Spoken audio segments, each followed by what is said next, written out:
few of my firearm enthusiast friends and I sat down and talked about all the hype around the new Hornady Critical Duty ammunition. While it did just receive the 2013 American Rifleman Golden Bullseye of the Year award for Ammunition Product of the Year, we still needed some proof that this bullet design gives an edge over any or all of the other well-known, highly capable hollow point designs of today. By now, those of us in the firearm community know that the choice in ammunition is a very important one.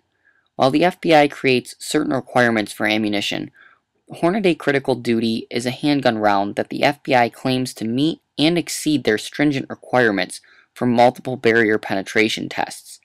These tests include heavy clothing, plywood, wallboard, sheet metal, and glass. So my friends and I discussed what the most likely of those materials an average person might need to defeat in a self-defense situation. Yes, we did pick the heavy clothing category as our base test, but after that, the choice was clear. We won't talk about the countless scenarios of why or who would need to shoot through any of these materials. The choice we made was because the material is everywhere. In your home, your favorite restaurant, at the mall, at the dentist, at the grocery store. The list goes on and on. Wallboard or drywall was our clear pick. Here's our setup. Wallboard, or drywall, whichever you prefer. Why the double panels, you ask? Well, because you show me a normal interior wall with no backside. Go ahead, I'll wait. I wish we could tell you that we used all the newest technology, scales, chronographs, expensive ballistics gel, but as you can see, water in cardboard and plastic containers with a little duct tape is what we had to work with. However, I did find this combination of test materials to be decent back in 2010 when I had tested a Winchester Ranger T-Series 165 grain, which is the video you're currently viewing on your screen.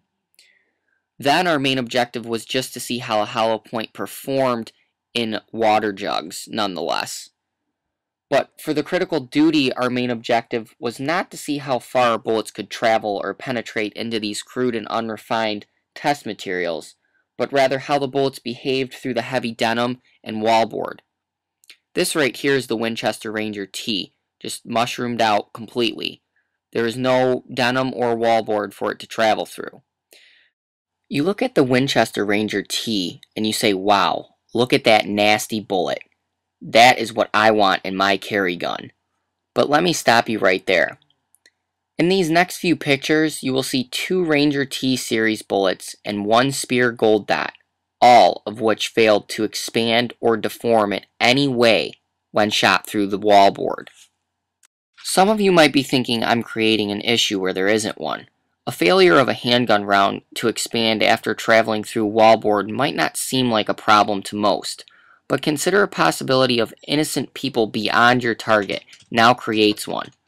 All 3 rounds that failed to expand went in excess of 30 plus inches. Now let's look at the critical duty rounds in the denim test. This test could have went a bit better than it did, however, keeping in mind that the plastic water-filled jugs are no ballistics gel, the little red flex tip did do its job and allowed the bullet to expand with no denim clogging in it whatsoever. The flex tip and the flex lock technology of this critical duty bullet allowed for a little expansion through the wallboard, which is more than I can say for the Ranger T and the Gold Dot bullets. And it does restore some confidence in trying to defeat this type of barrier while carrying a hollow point. Because quite frankly, after seeing how the Ranger T-Series performed through wallboard, left me second guessing my choice in carry ammunition. We would like to redo this test using something other than water-filled jugs, but for the time being, it is what it is. I do think that the flex tip technology does aid in keeping denim or debris such as the wallboard out of the hollow point cavity and does aid it in expansion. Would I carry this round? Yeah, I would. I actually picked up a box the other day. Did you find this video interesting? You can follow us on Instagram or find us on Facebook. The links are in the description box below. Thanks for watching. Stay safe.